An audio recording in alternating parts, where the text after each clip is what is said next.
porque hasta ahora lo que hemos hecho es un repaso, digamos, de temas de otros años, del año pasado o de años anteriores. Bien. Voy a compartir pantalla. Ustedes me dicen si se ve.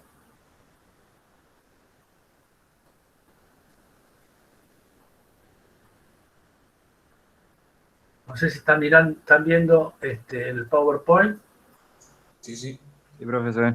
Bueno, vamos a comenzar.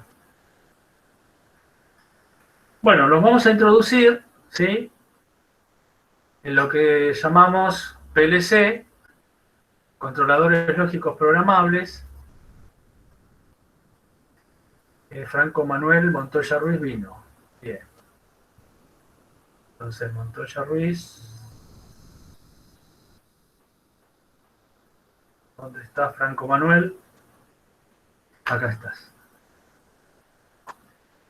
Listo.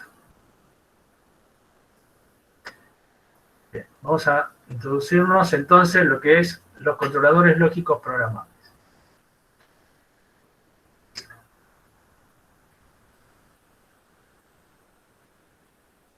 Bueno, vamos a definir lo que es un PLC, ¿sí?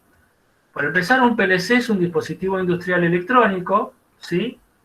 Es decir, es un componente activo, después vamos a ver por qué es un componente, se le llama componente activo, que utiliza memorias programables para almacenar instrucciones de usuario y así controlar procesos que pueden ser industriales, máquinas y dispositivos mediante entradas, salidas digitales o analógicas, ¿sí? Se llama un componente activo porque necesita de una alimentación externa, ¿sí?, al PLC para poder funcionar. Por eso se lo llama componente activo, ¿sí? Es un componente industrial activo. Fíjense, acá tengo las entradas, ¿sí?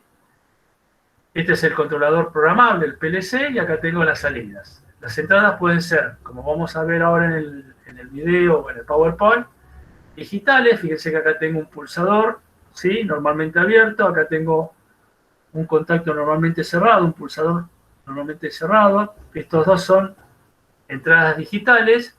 Y acá tengo el símbolo, ¿se acuerdan?, de un sensor, ¿sí?, que puede ser de temperatura, presión, caudal, velocidad, ¿sí? Esto es analógico. Esto con respecto a la entrada. Con respecto a la salida tengo indicadores lumínicos, lámparas, LED, lo que sea, cargas, resistencias, motores, electroválvulas, ¿sí?, sirenas. Esos son dispositivos. A las entradas se les llama captadores o sensores. A los dispositivos que se conectan a la entrada del PLC se llaman sensores o captadores. Y a los dispositivos, digamos, que se conectan a la salida del PLC se los llama actuadores. ¿Se entiende la definición de lo que es un actuador o un sensor, no? Bien. Seguimos. Vamos a ver las señales que procesa un PLC. Bueno, hay dos tipos de señales. Unas son las señales digitales. Es una señal eléctrica que solamente toma dos valores, que representan los estados 0 lógico y 1 lógico. Este tipo de señal eléctrica permite representar el estado de algunos dispositivos como interruptores, ¿sí?, que pueden estar abiertos. Si están abiertos mandan un 0, o cerrados, mandarán un 1 al PLC, o energizados. Cuando están energizados se le dice 1, o desenergizados se dice que están en la posición de reposo o en 0. Acá estamos viendo lo que es una señal digital, ¿sí? Fíjense que no tiene valores negativos, tiene un voltaje de 0 volt para el estado lógico 0, y para el estado lógico 1 tiene un voltaje que puede ser de 12, 24 volts si es de continua, o si es tensión alterna, 220 volts. ¿Se entiende? Entonces lo que es una señal digital. Bien, vamos a las señales analógicas. Es una señal eléctrica que es variable en el tiempo. Que sea variable en el tiempo significa que pueden tener mediciones positivas y negativas, ¿sí?, cambiantes, y puede tomar cualquier valor dentro de un rango determinado. Los tipos de dispositivos que nos proporcionan este tipo de señal son aquellos que detectan o miden variables de proceso como la temperatura, la presión, el flujo o caudal de agua, por ejemplo, el nivel de un tanque, la velocidad, entre otros dispositivos. ¿Se entiende entonces lo que es un sensor digital y lo que es un sensor analógico? Entonces, todo lo que es digital tiene dos valores posibles. El 0 lógico o 0 volt y el 1 lógico, que puede representar un voltaje en continua de 12, 24 o 48 volt, y si nos referimos a tensiones en alterna, puede ser de 220 volt. ¿Sí? Bien. Esas son las señales digitales. Y las señales analógicas son sensores que tengan que ver, que midan temperatura, presión, flujo caudal, nivel, velocidad, entre otros. Pueden tener mediciones positivas, por ejemplo, en temperatura yo puedo tener temperaturas positivas o temperaturas negativas, por debajo del 0 grados, ¿se entiende? Bien, esa es la diferencia en lo que es una señal analógica o un sensor que manda una señal analógica a un sensor que manda una señal digital. ¿Eh? Bien. Acá vemos la representación de una señal digital, ¿sí? En este caso tiene, por ejemplo, un sensor de temperatura que tiene mediciones por arriba de 0 grados, pero puede haber un sensor que en este tiempo que tengo acá esté midiendo tensiones negativas, o sea, por debajo del 0 grado, ¿sí? Menos 5 grados, menos 10 grados, es decir, que este puede tener o, digamos, mediciones positivas o mediciones negativas. En este caso solamente está representado por mediciones positivas, por arriba del 0, y fíjese que es una señal continua, que no tiene la discontinuidad que teníamos antes. Voy a ir atrás. Fíjense, acá no manda señal, cuando tengo el sensor digital manda un 0 lógico, no está mandando un voltaje, y cuando tiene un 1 lógico está mandando un voltaje. Quiere decir que esta es una señal discontinua, porque acá no manda señal, acá manda señal, acá no manda señal, acá manda señal. En cambio, las señales analógicas, fíjense que son continuas, no discontinuas, sino continuas a lo largo del tiempo. ¿Lo ven? No hay una discontinuidad. Bien. ¿Alguna duda? ¿No? No. Bien. Profe, ¿podemos mostrar de vuelta el de discontinuas, el grafiquito ese? ¿Sí? Es lo que no entendés, el grafiquito. No, quería ver, o sea, cómo estaba hecho. ¿No? Esto está en internet, buscan señales, forma de onda de las señales digitales, tienen esta forma. ¿Está? ¿La puedo sacar la diapositiva esta? Sí, gracias. Bien. Y si ustedes ponen señales analógicas, pueden tener esta forma o pueden tener señales que vengan así, por encima del 0 y por debajo del 0 también, ¿sí? Pero fíjense que acá no hay una discontinuidad, sino que la señal está constantemente mandándose. En cambio, en la otra figura, cuando tenía un 0 no se mandaba señal, cuando tiene un 1 se manda señal, es discontinua. ¿Eh? Bueno. Veamos las partes de un PLC. Bueno, un PLC, digamos, podemos decir que es una microcomputadora, ¿sí? Los elementos o dispositivos que hay dentro de una computadora también están dentro de un PLC, ¿sí? Lo único que no tenemos en el PLC es un tecladito, ¿sí? Pero después tiene una unidad central de proceso. Ustedes saben que, no sé si habrán estudiado algo cómo es la estructura interna de una computadora, pero tiene una unidad aritmética o lógica o una unidad de proceso, ¿sí? Donde hay un microprocesador, ¿sí? Después hay memorias dentro de la unidad central de proceso, ¿sí? Está el bus interno, el bus de datos y el bus de direcciones de la computadora, y está la conexión de las interfaces, ¿sí? De dispositivos externos. ¿Estamos de acuerdo? Eso es una computadora. Bueno, así como la computadora tiene esos dispositivos, el PLC también tiene los mismos dispositivos. Es decir, que tenemos la parte de hardware, que es la parte física, lo que podemos tocar, ¿sí? Tangible, por eso se llama tangible, se puede tocar del dispositivo, donde se encuentran alojados los distintos bloques que hacen posible el correcto funcionamiento del PLC, como por ejemplo, la batería, los módulos de memoria, los módulos de entrada y salidas análogas y o digitales. ¿Eh? Y tenemos la parte de software, la parte no tangible que no se puede tocar, ¿sí? Es decir, los programas cargados en los bloques de memoria, así como también las instrucciones alojadas en la memoria ROM del sistema. ¿Eh? Bien, vamos a continuar. Estructura interna. La estructura interna del PLC está compuesta de dispositivos electrónicos para poder alojar las instrucciones básicas de funcionamiento del PLC, así como las unidades para procesar instrucciones de un programa precargado y realizar las tareas específicas en él. ¿Sí? Fíjense, acá tenemos la estructura interna de un PLC. Esta es la unidad central de proceso. Dentro de la unidad central de proceso es todo lo que está en línea punteada con amarillo, no sé si lo ven. Está el microprocesador, que tiene una comunicación con el bus interno bidireccional en ambos lados, ¿sí? ¿Qué quiere decir esto? Que el micro puede enviar información al bus o puede recibir información del bus, ¿sí? Después tenemos la memoria RAM, ¿sí?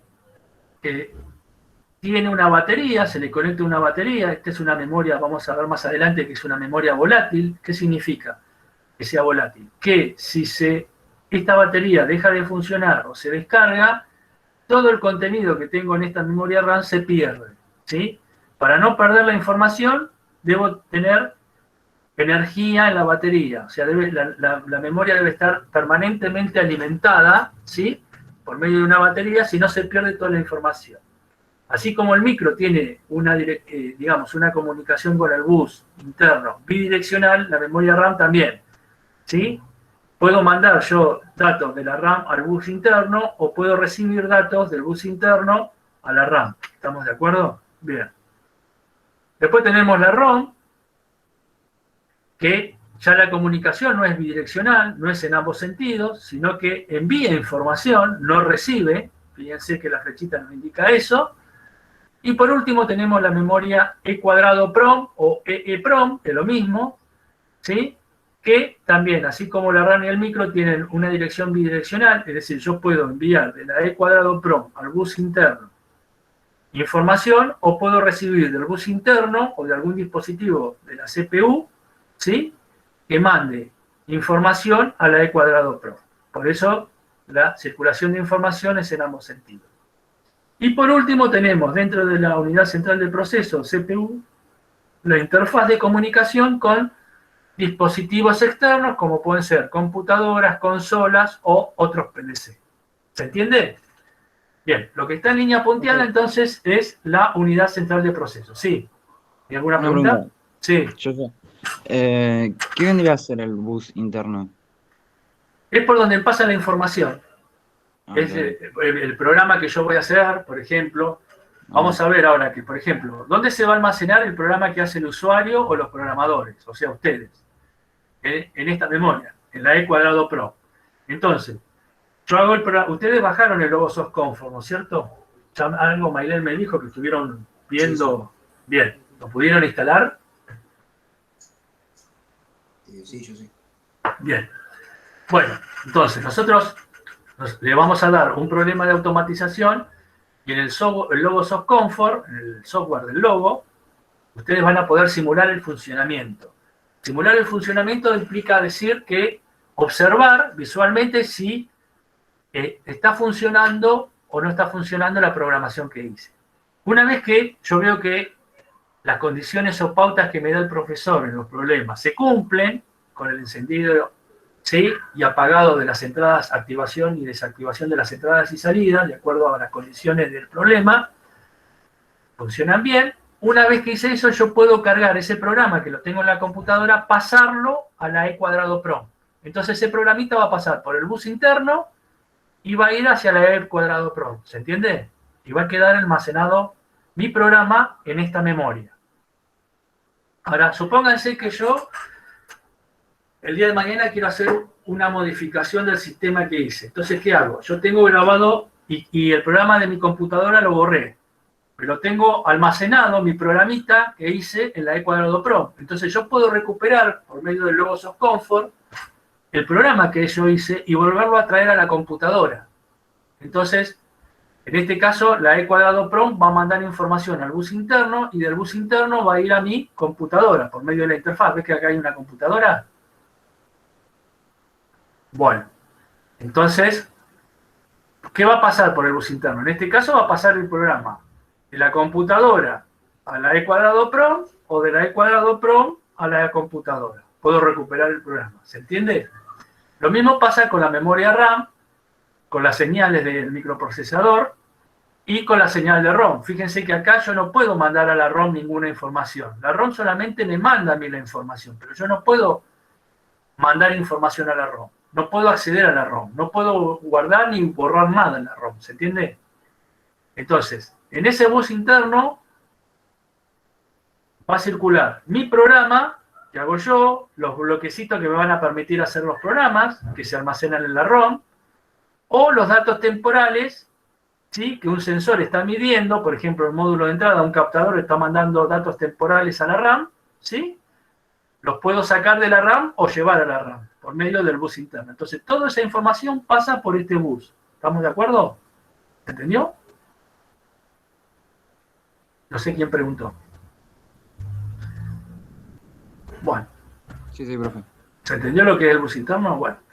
Es un bus de datos y bus de dirección, o sea, de comunicación entre los distintos dispositivos. Bien.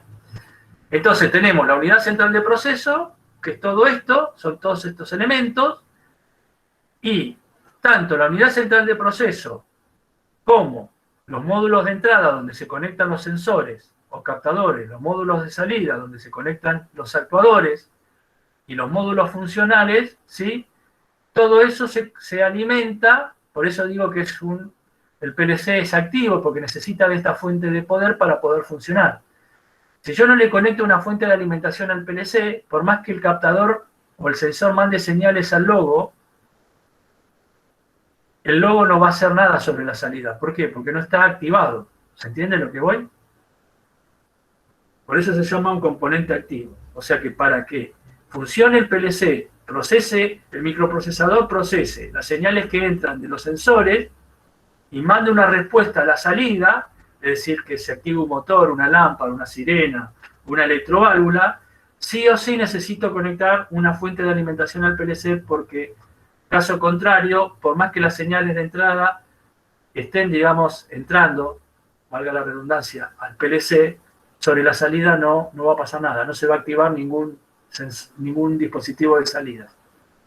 Por eso se llama dispositivo activo. Bien. Bueno, acá están los sensores. Afuera de la CPU está el bus del rack, donde se conectan los módulos de entrada. Fíjense que es unidireccional. Solamente entra información al PLC. No sale nada del módulo de entrada.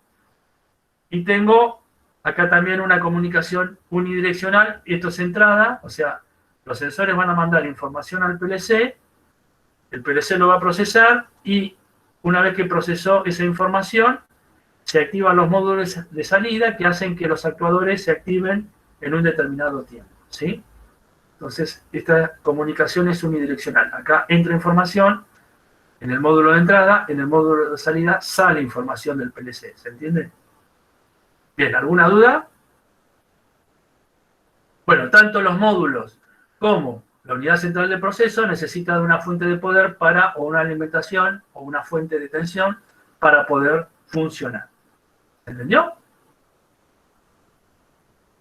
Bien, sigamos. Sí. Vamos a lo que es la fuente de alimentación o lo que llamábamos antes fuente de poder. Fuente de poder es la fuente de alimentación. Es una unidad donde a través de tensión externa o exterior, como por ejemplo pueden ser 220 volts si el PLC se conecta a una tensión alterna, o 12/24 volts si el PLC se conecta a una tensión de continua. Ustedes van a ver que va a haber PLC que se conectan a tensiones alternas y hay PLC que se conectan a tensiones continuas, ¿sí? Ojo con eso, no van a conectar un PLC de 12/24 volts de continuo a 220 volts porque ¿qué va a pasar con el PLC? Se me va a quemar. Se quema, ¿sí? Y si tengo un PLC de 220 volts de alterna, lo conecto a 12/24 volts de continua, no se va a quemar pero no va a funcionar, porque para activarse necesita mínimamente, primero tensión alterna, no continua, y después 220 volts. Y yo le estoy mandando 12 o 24. ¿Estamos? Entonces hay que tener cuidado y saber bien, agarrar las hojas del fabricante del PLC, donde me dice qué alimentación lleva ese dispositivo. Si es alterna, es una determinada tensión, que también puede ser 24 volts de alterna, ¿sí? En este caso puse 220 volts, pero puede ser también 24 o 48 volts de alterna. Depende de la marca del PLC, del modelo del PLC, la alimentación. Por eso tengo que leer el manual de datos del fabricante para saber con qué alimentación lo hago funcionar. Primero si es alterna y continua, y después cuáles son los pines de alimentación. Hay que tener cuidado en eso también, cuáles son los pines donde tengo que poner la alimentación, y qué valor de alimentación tengo. ¿Sí? Bien. Bueno, básicamente esta es la estructura de una fuente de alimentación, ¿sí? Acá tengo los 220 volts, ¿sí? En nuestro país es 220, en Estados Unidos es 120 volts, ¿sí? Esto es un transformador. ¿Saben lo que hace un transformador? Es un transformador reductor, como dice acá, ¿ven? Porque hay transformadores elevadores y transformador reductor. Transformador reductor significa que entran 220 volts al primario, esto se llama primario, y en el secundario sigue saliendo alterna, como acá, pero con una tensión menor. Por ejemplo, 12 volts en alterna o 24 volts en alterna. Eso se llama transformador. Si es reductor, repito, el primario es mayor que el secundario. La tensión del primario es mayor que el secundario. Si es elevador, la tensión del primario es menor a la tensión del secundario. Por lo general, en la fuente de alimentación siempre se utiliza un transformador reductor, ¿sí? Quiere decir que en el secundario, si bien sigue siendo alterna la tensión, pero es de un voltaje menor a lo que entra en el primario. ¿Estamos de acuerdo? Bien. Después viene la parte de diodos, el puente de diodos, que esto rectifica la señal a continua y la pasa alterna. La señal de alterna la pasa a continua. Eso significa rectificar. Esa es la función de los diodos, ¿sí? Es pasar de alterna a continua. Después viene un filtro de rizado, que son un banco de capacitores. ¿Por qué? Porque por más que se rectifique la señal, fíjense que esta es la señal original. Cuando pasa por el puente de diodos, fíjense, ¿qué hizo con el semiciclo negativo? ¿Lo eliminó o lo pasó? Lo hizo positivo, muy bien. Lo rectificó, no es más negativo. Fíjense que acá tengo un semiciclo positivo y uno negativo. Bueno, acá dejó pasar el semiciclo positivo, pero el negativo, el puente de diodo, ¿qué hizo? Lo pasó de negativo a positivo. Entonces necesito, pero esto es una pulsante, no es una continua. Una señal continua es una recta, ¿sí? Lo ideal. Entonces, ¿qué hago? Fíjense, pongo un filtro, que pueden ser capacitores electrolíticos, ¿sí? Que lo que hace es que esta pulsante que yo tengo a la salida del puente de diodo se transforme en lo más aproximado a una tensión de continua o recta. ¿Estamos de acuerdo? ¿Qué hace? Elimina o atenúa los efectos alternos que no lograron, digamos, rectificar el puente. ¿Sí? Por ahí sigue teniendo una componente de alterna esto. Si bien se rectificó, pero sigue teniendo una componente de alterna. Entonces, para bajar ese nivel de alterna, que se llama ripple, que es algo malo que debe tener una fuente de alimentación, es algo malo el ripple, se pone este filtro de rizado, este banco de capacitores lo que hace es bajar o eliminar el ripple, y una vez que eliminé el ripple o lo bajé, se le conecta un regulador de voltaje, ¿sí? A una tensión fija, por ejemplo, 12 volts, 15 volts, 24 volts. El regulador de voltaje lo que hace es fijarme, estancarme la tensión de continua a un valor, que no sea variable, ¿se entiende? Que no oscile entre 24 volts y 48. Si yo necesito limitar con 12 volts de continua, este, digamos, regulador tiene que ser de 12 volts, o sea que a la salida acá voy a tener una tensión de 12 volts positivo o 12 volts negativo, pero no más de 12 volts, ¿entiende? Eso es lo que hace un regulador. Bien, ¿alguna duda? del funcionamiento interno de la fuente, cómo está compuesta? ¿No? No. Bien. Vamos a la unidad central de proceso, la CPU. Está destinada a consultar el estado de las entradas, analizar el programa cargado previamente y así poder escribir las instrucciones para la salida. También se encuentra dentro de la unidad central de proceso el microprocesador, que es el que, digamos, toma las variables que entran del sensor, que el sensor manda, las procesa, ¿sí? Las memorias RAM y ROM y E cuadrado PROM, ¿sí? Donde se almacena la información, y la interfaz de comunicación. Bien. Acá tenemos lo que es la CPU. Dije, ¿se acuerdan que en el gráfico anterior dije el punteado amarillo es la unidad central de proceso? La unidad central de proceso tiene al micro, a la memoria RAM, que es la única que, fíjense, está conectada a una batería. Después está la memoria ROM, la E cuadrado PROM y la interfaz de comunicación con el exterior, ¿sí? Bien, eso es la CPU. Vamos ahora a la clasificación de las memorias. Las memorias se clasifican en dos. ¿Ustedes ya vieron algo de memoria? ¿Estuvieron viendo algo de una computadora? No, ¿no? Creo que no. No. Bueno, se clasifican en volátiles y no volátiles. Las volátiles son aquellas que pierden su contenido cuando le falta el suministro de energía eléctrica, por lo que requieren de un sistema de respaldo que normalmente es una batería eléctrica, ¿sí? Fíjense, ¿cuál es la única memoria que es volátil de estas tres? La RAM. La RAM. No, la ROM no. La RAM.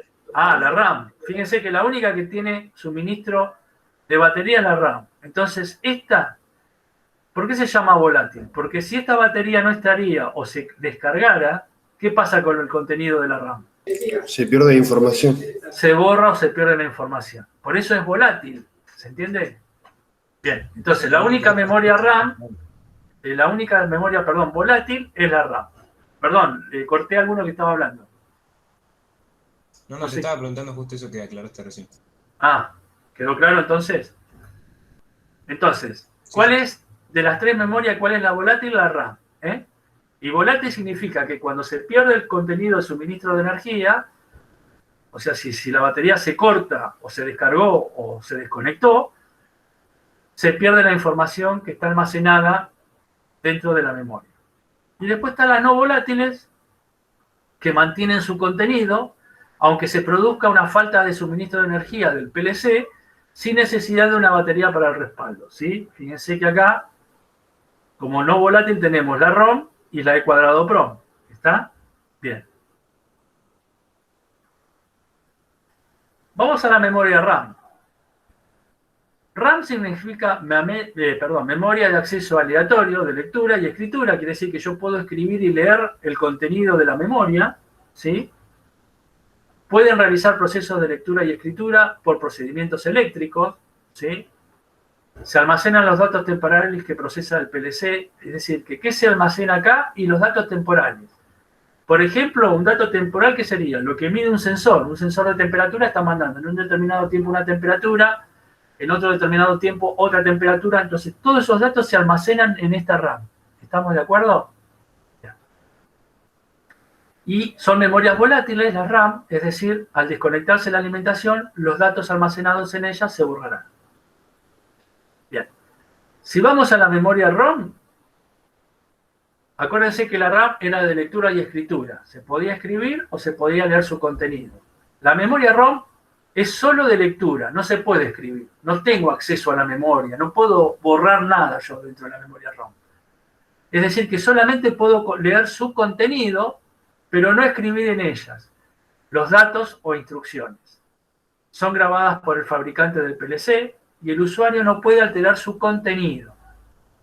Permanece su contenido, aunque haya habido un fallo de alimentación o un corte en la alimentación. No son memorias volátiles. Y en las memorias ROM se encuentran almacenadas los bloques de programación de entradas analógicas y digitales y los bloques de funciones generales y especiales, ¿sí? Entonces, la memoria RAM yo almacenaba los datos temporales captados por el sensor, ¿sí? Temperatura, velocidades, ¿sí? Estados lógicos, ¿sí? Todo eso se almacena en un determinado tiempo en la RAM. En la ROM son las instrucciones que me van a permitir a mí programar. Ahí se almacena la ROM, ¿sí? ¿Qué se almacena en la ROM? Entonces las instrucciones, que el programador solamente puede acceder a ellas para hacer un programa, pero no puede acceder ni para borrar, ni para modificar las instrucciones, nada. Solamente es el set de instrucciones del programador, está todo grabado en la ROM, ¿sí? Y en la E cuadrado PROM, ¿sí? Significa E cuadrado PROM, memoria eléctricamente borrable, únicamente programable. Es también no volátil como la ROM, pero acá se puede leer y escribir. Quiere decir, provee almacenamiento permanente para los programas que pueden ser fácilmente cambiados con el uso de una consola de programación. Es decir, yo cargo el programa y estoy escribiendo.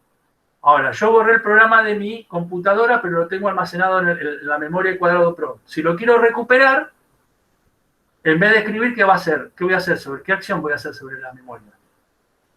Quiero recuperar lo que tengo almacenado en una memoria. Es leer lo que tengo dentro de esa memoria, ¿se entiende?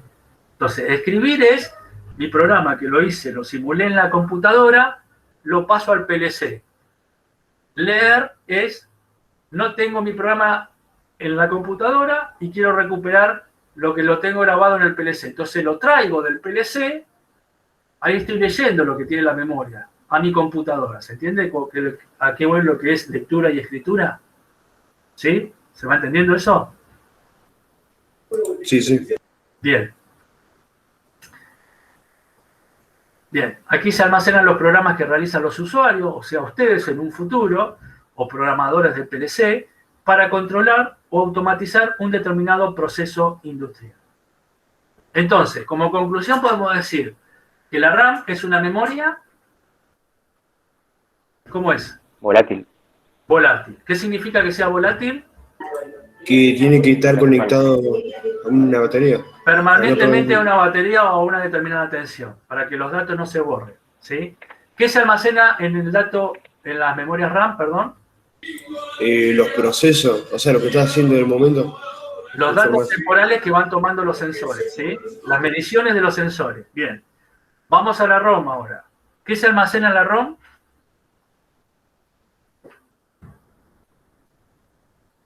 ¿Qué es lo que se almacenaba en la ROM? Las instrucciones que me permiten a mí hacer un programa. Bien. Es solamente de lectura, no de escritura. La RAM es de escritura y de lectura. La ROM solamente de escritura. O sea, dentro de la ROM va a estar el set de instrucciones, las funciones que me van a permitir a mí hacer el programita para que el autómata realice una determinada proceso, digamos, automatice un determinado proceso. Y en la E cuadrado PROM es de lectura y escritura, pero ¿qué cargo yo en esa memoria? Y la información. Mi programa. El programa que hace el usuario para automatizar un sistema, ¿se entiende? El diseñador, el programador, va a cargar su programa en la E cuadrado PROM. ¿Estamos de acuerdo? Bien. Y también es no volátil, es decir, que si se cortó la alimentación del PLC, el programa en la E cuadrado PROM sigue almacenado o cargado, ¿sí? No se perdió. ¿Se entendió? Sí, sí. Bueno. Vamos a las interfaces de entrada y salida ahora. La interfaz de entrada y salida. Son interfaces. ¿Qué significa el término o la palabra interfaz? ¿Qué les parece a ustedes? A ver, ¿qué les parece? Como algo que pasa primero por algo antes de ir a otro lado, puede ser. Ajá, muy bien. A ver, una interfaz sería como un adaptador, ¿sí? Como un adaptador. Por ejemplo, yo tengo que adaptar el sensor, que puede ser analógico o digital, al PLC. Entonces necesito de una interfaz en el medio, de comunicación, para que tanto el sensor como el PLC se puedan comunicar, ¿se entiende? Traductor, ¿eh? Es como un traductor. Por ejemplo, hago una analogía. Si el profesor, en vez de hablar castellano, está hablando japonés, y ustedes hablan castellano, si les tengo que dar esta charla en castellano, ¿qué necesito yo? De otra persona, ¿sí? Yo puedo hablar seguir hablando en japonés, pero necesito de otra persona que traduzca todo lo que digo yo en japonés, que lo pase al castellano para que ustedes lo puedan entender. Y viceversa. Si ustedes me quieren hacer una pregunta a mí, también necesito de ese traductor, ¿sí? Que me realice la formulación o la pregunta de ustedes que estaba en castellano, en japonés, para que yo pueda responderla, ¿se entiende? Entonces, una interfaz es como un adaptador o es un traductor, ¿sí? De un lenguaje a otro lenguaje. ¿Está de acuerdo? ¿Estamos de acuerdo? Entonces, gracias a la interfaz, yo puedo conectar mi dispositivo de entrada, que son los sensores analógicos digitales, con el PLC. Eso con respecto a la interfaz de entrada. Lo mismo pasa en la interfaz de salida. Si no figura la interfaz de salida, no existiera, yo por más que conecte un motor a un PLC, no se podrían comunicar. ¿Estamos de acuerdo? El PLC no daría la orden al motor para que arranque o no arranque. ¿Estamos de acuerdo? Entonces tengo que adaptar, ¿sí?, la comunicación de ese dispositivo mecánico, que puede ser un motor, electromecánico, perdón, un motor, una electroválvula, una alarma, una sirena, a mi PLC. Eso es el término interfaz, a eso significa. Entonces, las interfaces de entrada y salida son interfaces destinadas a comunicar el PLC con el mundo externo, con el entorno, ¿sí? Recibiendo y enviando respectivamente información o instrucciones que después serán comparados en el CPU, donde se realizarán acciones contempladas en el programa. La interfaz de entrada comunica el PLC con dispositivos de entrada, como por ejemplo llaves, pulsadores, sensores digitales y sensores analógicos, ¿sí? La interfaz de salida comunica el PLC con dispositivos de salida, como por ejemplo contactores, relés, bombas de líquidos, motores, indicadores lumínicos, electroválvulas, sirenas, solenoides, etc. Es decir, que la interfaz de entrada comunica los sensores o captadores con el PLC y la interfaz de salida permite la comunicación entre el PLC y los actuadores. ¿Se entiende? Bien. Seguimos. Vamos a la estructura externa. Como lo indica la siguiente figura, esta que vemos acá, ¿sí?, es lo correspondiente a los módulos de entrada y salidas digitales, es decir, fuente de poder, carcasa, indicadores LED, y contiene los elementos netamente tangibles del PLC. Por ejemplo, acá tenemos los módulos de entrada, tenemos un pulsador de arranque, acuérdense el código de colores, ¿se acuerdan? Si era verde el pulsador era de arranque, si era rojo de stop o de parada, ¿sí? Estos son sensores digitales, este también, el que está abajo, son dos pulsadores en uno, y acá abajo, por ejemplo, que dice un más, que tiene un más, por ejemplo, acá en vez de ser digital, el sensor es analógico. Por ejemplo, se puede conectar un sensor de nivel, por ejemplo, o un sensor de temperatura, o un sensor de presión. ¿Estamos de acuerdo? O de velocidad. Entonces, los módulos de entrada lo que permiten la comunicación tanto de dispositivos digitales o sensores digitales como analógicos. ¿Estamos de acuerdo? Correcto. Bien. Y acá tenemos el módulo de salida. Entonces esta es la interfaz de salida del PLC donde se comunican los actuadores. En este caso estamos viendo una luz, una lámpara, un indicador lumínico, un relé, ¿sí? Esto que dice una luz indicadora, ¿sí? O una electroválvula. Este es el símbolo de la electroválvula, ¿se entiende? Bien. Bien, sigamos. Listo.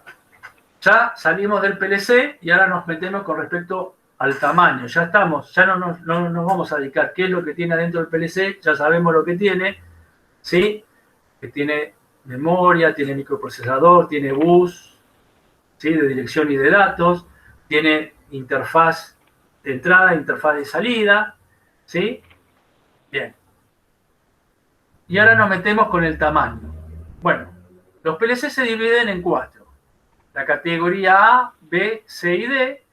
La categoría A es micro, es decir, es un PLC que tiene menos de 32 entradas y salidas. Este es el logo que vamos a manejar nosotros. Este es un micro PLC, porque tiene, fíjense, este tiene 8 entradas y 4 salidas, es decir, tiene menos de 32. Por lo tanto, a esto se le considera un micro PLC, ¿se entiende? Este es el logo Siemens. Todos estos son PLC de la marca Siemens. Yo no me paga Siemens a mí nada por promocionar sus productos, pero así como tengo Siemens, también puedo llegar a tener empresas de PLC como Telemecanique, que es francés, Siemens es alemán, está Holloway, creo que es norteamericano, ABB, que es norteamericano, es decir, que los PLC, la tecnología puede ser holandesa, alemana, inglesa, norteamericana, ¿sí? Así sea de cualquier marca o país, la forma de programar y de conectar los dispositivos no varía, ¿se entiende? Eso está totalmente estandarizado, ¿sí? Bien, nosotros estamos estudiando el logo Siemens porque hemos ganado concursos y tenemos PLC, digamos, podemos hacer prácticas con esto. Entonces, ¿para qué vamos a estudiar? Un PLC donde no podemos meter mano ni podemos automatizar procesos o maquetas. Entonces, por eso decidimos usar toda la tecnología Siemens, porque hay tanto PLC como logos en la escuela Siemens, ¿sí? Bien. Entonces, el logo Siemens, que es este que está acá, ¿sí? Es un micro PLC. Después está el pequeño, que es el que le sigue atrás, ¿sí? Ese tiene menos de 129 entradas y salidas. Después está el mediano, que son estos de acá, estos tres de acá, ¿sí? Que tienen menos de 1024 entradas y salidas. Y después están los grandes, este que está acá y este que está acostadito acá, que típicamente tiene más de 1024 entradas y salidas, ¿sí? Si yo quiero hacer una aplicación de domótica en mi casa, es decir, automatizar un portón, no me voy a comprar un PLC de este tamaño, ni uno mediano. Yo con un logo tranquilamente puedo automatizar mi portón de casa o las persianas de mi casa. ¿Estamos de acuerdo? Ahora, si yo quiero poner un PLC en una empresa como el Polo Petroquímico, qué sé yo, Proferti, PBB Polisur, Solva Indupa, qué sé yo, no puedo poner un logo Siemens para automatizar la planta.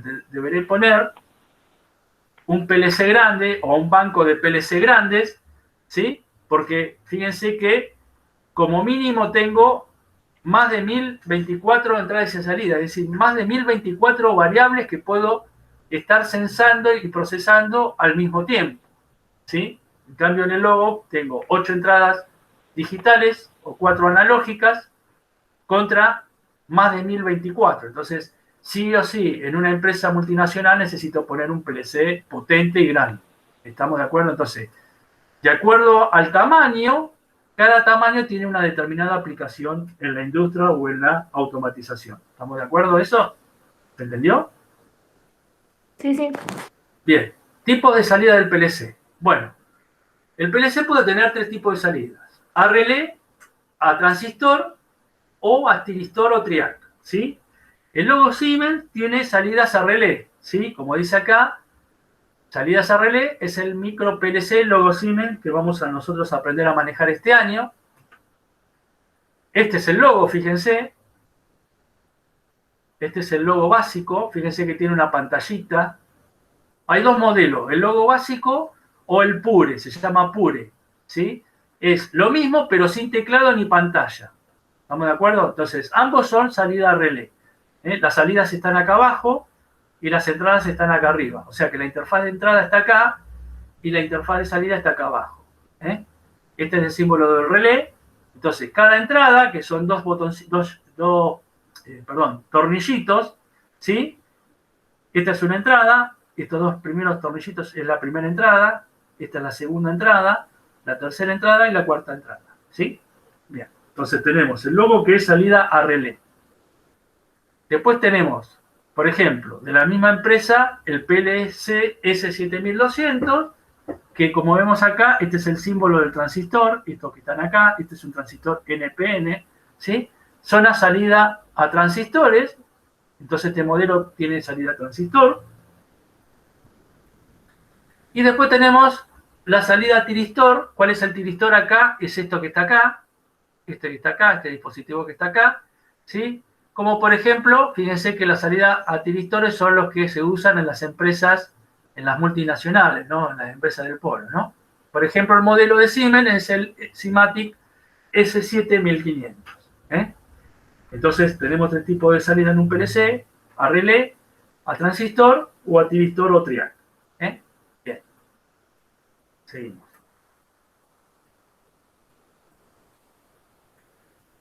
Vamos a ver los pros y los contras de tener salida relé, salida tiristor o salida transistor. Si hablamos de salida relé, vuelvo a repetir, estamos hablando del logo. Las salidas de respuesta son más lentas y los tamaños más grandes comparados a los PLC con salida transistor y tiristor. Es decir, esto sería como una desventaja. Las respuestas para que se active un dispositivo es más lento en un micro PLC a relé que en un tiristor o transistor. ¿Sí? Otra desventaja que tiene la salida relé: posee desgaste mecánico, es decir, que el relé se gasta, son dos chapitas que están constantemente tocándose, llega un momento que todo tiene un desgaste mecánico. ¿Qué hay que hacer? O cambiar el relé del PLC, hay que desarmar el logo, sacarle la caja y desoldar el relé que tiene la placa con el micro, desoldarlo, o directamente cambiar un PLC por otro. ¿Estamos de acuerdo? Va a llegar un tiempo que voy a tener que cambiar ese PLC. ¿Por qué? Porque se me gastaron los contactos. ¿Sí? Bien. Pero tiene una ventaja importante, que son menos sensibles a sobrecargas que los PLC con salida transistor y tiristor. Bien. Entonces hasta ahora tengo, las dos primeras son desventajas, la tercera es ventaja, y posee menor disipación de potencia que la de salida transistor y tiristor. ¿Qué les parece a ustedes? ¿Eso es una ventaja o desventaja? Ventaja. Menor disipación de potencia significa que no puedo conectar motores de alta potencia. Desventaja. Por ejemplo. Sería una desventaja, Desventaja. ¿no? Bien. Pero, como ventaja tenemos, por último, que son menos sensibles a sobrecargas y a perturbaciones en la alimentación, es decir, ruidos y fenómenos parásitos o electromagnéticos. ¿Entiende? Entonces, como conclusión, la salida relé, las respuestas de salida son más lentas, es decir, que los dispositivos tardan un poco más en activarse, poquito nada más, no se nota mucho, pero si yo necesito que la salida se active porque, qué sé yo, está por explotar el polo petroquímico y quiero que la sirena suene de alerta, no voy a poner una salida relé, pondré una salida transistor o tiristor, ¿entienden? De acuerdo a qué nivel de respuesta yo necesito que se me active la salida del PLC, bueno, si pongo un relé va a ser lento. Bien. Después tengo que tener en cuenta que el desgaste mecánico con el paso del tiempo, ese PLC o lo cambio o lo que hago es sustituir el relé que tiene adentro por otro. ¿Sí? Bien. Poseen menor disipación de potencia, es decir, no puedo conectar grandes cargas al PLC logo. Eso sería desventaja. Ahora, como ventaja, tenemos dos. Son menos sensibles a sobrecargas comparado con los otros PLC. Y también son menos sensibles a sobrecargas y a perturbaciones en la alimentación, es decir, ruidos electromagnéticos que pueden venir de afuera. ¿Sí? Esas son ventajas. Bien. Y bueno, con respecto a la salida transistor y triac o tiristores, ¿sí? Las ventajas y desventajas son las mismas para los dos. Acá tengo mayor rapidez de conmutación, quiere decir que ante una acción, a la salida, la respuesta a la salida va a ser más pronta que al relé. No hay desgaste mecánico, eso también es otra ventaja. Tienen un tamaño más reducido de salidas con respecto a la de relé, eso también es una ventaja. Pero, como desventaja, podemos decir que son más sensibles a sobrecargas con difícil protección, o sea, es más fácil quemar las salidas, en este caso. Y son más sensibles a perturbaciones en la alimentación, como dije anteriormente, como por ejemplo ruidos y fenómenos parásitos. Entonces, tenemos lo que era ventaja en el relé es desventaja en el transistor y tiristor, y lo que era desventaja en el relé es ventaja en el otro, ¿se entiende? Acá tenemos también como ventaja que en transistor y tiristor podemos poner dispositivos de salida, actuadores de mayor disipación de potencia, o sea, mayor consumo. Bien. ¿Alguna duda, pregunta?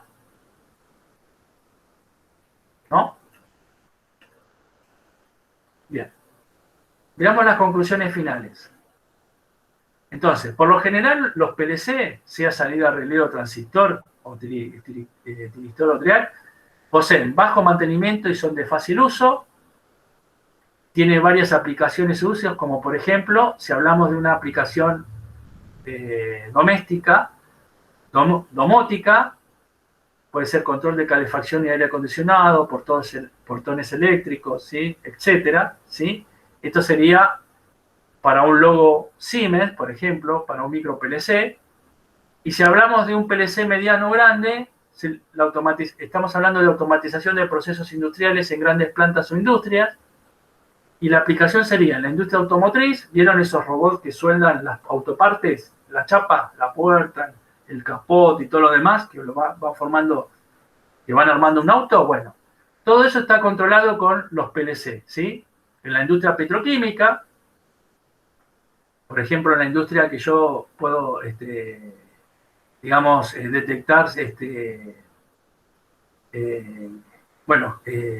sustancias tóxicas, ¿sí? O en la industria metalúrgica también se lo puede aplicar, ¿eh? Entonces, fíjense las ventajas que tiene. Bien. ¿Alguna duda? Consulta. Entonces, nosotros vamos a aprender a manejar el PLC, micro PLC logo, es decir, que vamos a hacer procesos hogareños, tipo domótica, ¿no es cierto? No vamos a automatizar procesos industriales. Lo podemos hacer como práctica, pero en realidad en la vida real nunca van a encontrar un PLC logo en la empresa, en la termoeléctrica o en la petroquímica, ¿se entiende? Bien, van a encontrar un S7200 o un S7500 o más potente, pero ese más potente porque deben controlar varias variables al mismo tiempo. Bien. ¿Dudas? ¿Consultas? ¿Entendió? Sí, profe, se entendió. Sí. Bien. ¿Quedó claro entonces la introducción al PLC? Sí, sí, sí. Bueno, lo que vamos a hacer ahora, yo ahora los voy a, si no hay dudas, los libero. Entre esta semana y la semana que viene, yo posiblemente ya mañana o pasado mañana ya les ponga un multiple choice, ¿sí? Van a tener que contestar un cuestionario que yo les dejo, multiple choice, ¿sí? De lo que expliqué ahora. Entonces yo ahora les voy a subir, cuando termine de cargarse el video en el mail, ¿sí? En la cuenta mía de Google, les voy a cargar esta clase más un video que es el mismo PowerPoint que les mostré ahora, pero explicado no tan rápido, ¿sí? Más lento, y capaz que van a entender más del video que de la explicación de clase, así que les voy a dejar los dos videos, tanto del video que hice el año pasado como el video de ahora en clase, que es el mismo PowerPoint, es lo mismo, ¿sí? Entonces lo van a volver a leer, a ver este tutorial, y en base a lo que ustedes van a volver a ver, van a contestar las preguntitas que le hago yo. ¿Se entiende? Y eso va a tener fecha de entrega para la semana que viene. Para el miércoles de la semana que viene. Acuérdense que el miércoles de la semana que viene, la que les va a dar clase de máquinas eléctricas va a ser Maylén, no Víctor. ¿Ah?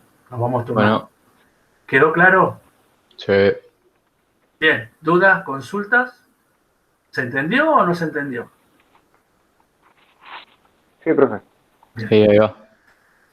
Bueno, a ver, antes de salir, ¿me pueden decir? Yo voy a pasar de nuevo lista. ¿Muruba está? A ver. No llegó Muruba, ¿no? Vamos a ver acá. No. Muruba no está. Bien. Entonces ya le ponemos el ausente. Sakur. Estaba en el Walmart. Estaba en el Walmart. Estaba en el Walmart haciendo compras. Bueno. Sí. Lo mandó la mamá a hacer compras. Bien. Se quedan rajando. Chávez. Estaba en la peluquería. ¿Qué? ¿Peluquero o se fue a cortar el pelo? No, se fue a cortar el pelo. No, pues he tenido alumnos que eran peluqueros, están estudiando electromecánica y peluquería también, No. en otros años. Sí, sí. Bien. Monteagudo, tampoco está. Bueno, listo, ausente. Listo, chicos. ¿Y alguien que no nombré? No. Bueno, si no hay dudas, A mí, profe, pero no sé si... ya me Franco puse Manuel. antes. A ver, Franco Manuel, ya te puse presente. Ok. Listo, profe. Listo. Montoya ya está presente. Bueno, Listo. Nos vemos. saludos Dale, muchachos. profe. Nos vemos, Adiós. profe. Ah. Chao. No, Adiós. profe. No se olviden de terminar las actividades, ¿eh? Adiós.